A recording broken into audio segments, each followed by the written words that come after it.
Welcome to the Rankled Engineer. So I'm flying solo today. I have a public service announcement. It is June 25th. There was a collapse of a tower in Miami-Dade County on Surfside, on the beach. So it's been in the news. And this is something that absolutely rankles me by supposed experts, right? I am a licensed structural engineer. There are lots of licensed structural engineers. But it bothers me right after a tragedy or an event or a structural failure, you will see all sorts of individuals who claim to be experts, and they may be credentialed or not, speaking on the cause of a failure. What happened, what went wrong, speculating, and this is bad. It is unprofessional, and it violates the ASCE Code of Ethics. I wrote about this in an essay in college. I had a business class in the engineering department. We had a curriculum segment on ethics, and this is something that stood out to me as I read through the 7 requirements of the ASCE Code of Ethics. This is requirement number 3. Only make statements that are accurate and objective. If you're speculating, if you're not involved in the actual assessment and analysis and reviewing the materials on site of a failure, you are not qualified. I repeat, you are not qualified to make statements and speculation on what has occurred without concrete evidence and being completely objective.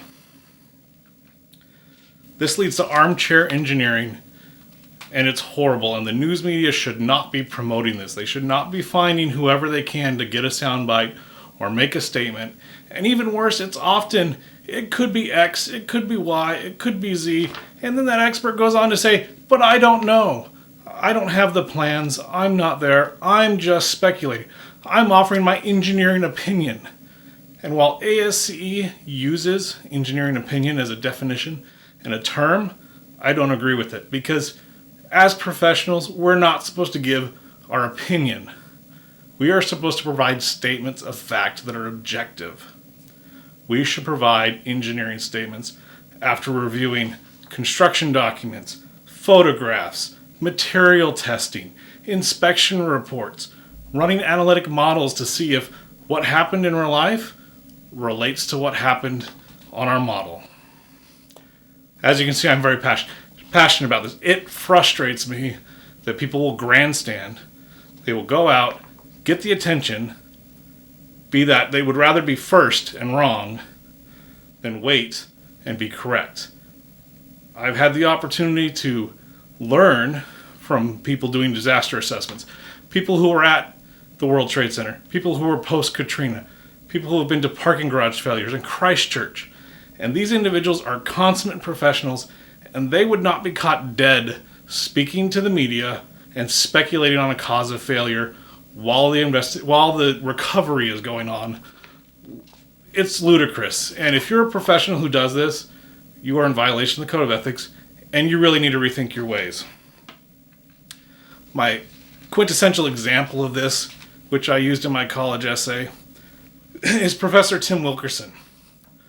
On September 11th, 2001, he issued a report or an essay that he authored about the failure of the World Trade Center towers.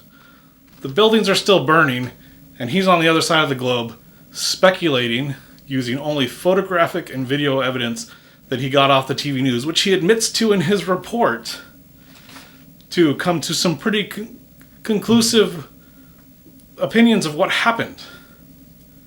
Not appropriate, not weighing the gravity of the situation and the emotional response of society and the public, which is also something we're supposed to temper. We are supposed to consider the safety and welfare of our public, and we are supposed to inform them correctly and appropriately.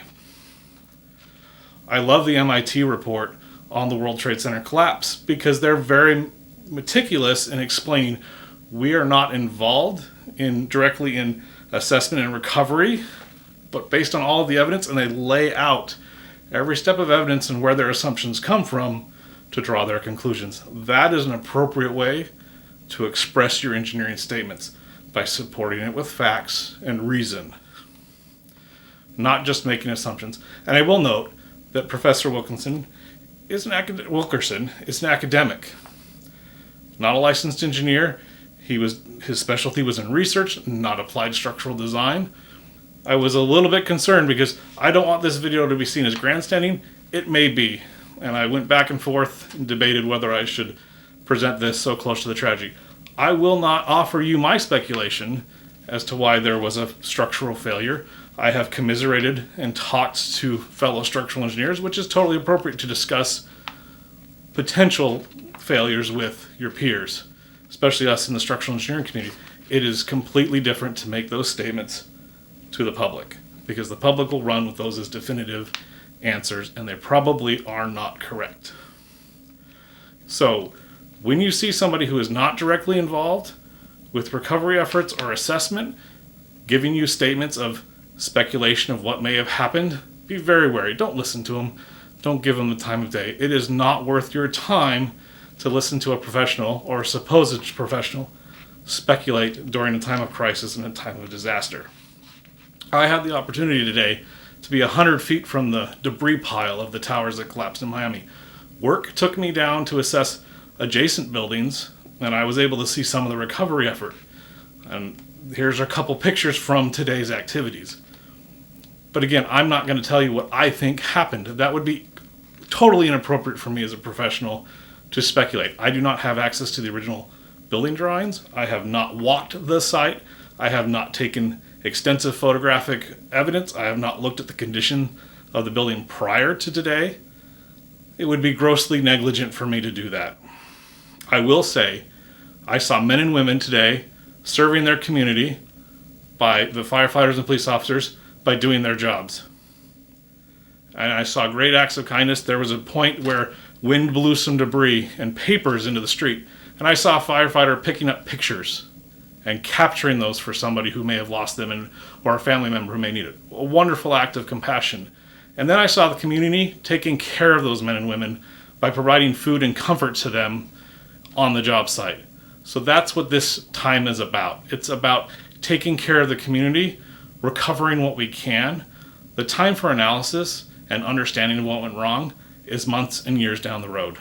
And it will inform the building code and the processes we have in place to protect the health and welfare of society as we build these structures. I'm going to link some of the abhorrent articles and opinions that I've found online with respect to this so that you can enjoy and ridicule like I do. It's awful to see people wanting the spotlight in the shadow of a tragedy and speaking as a professional. You know better. You've agreed as a portion of your license to obey the ethics and laws of both the state of Florida and whatever state you practice in. So shame on you. Do better, which I hate saying, but you need to do these things better, and you need to be responsible for the words that you say because they have consequence. The general public are not engineers. They will not understand your language the same way that your peers do. That's it. Stay safe. Have a good one.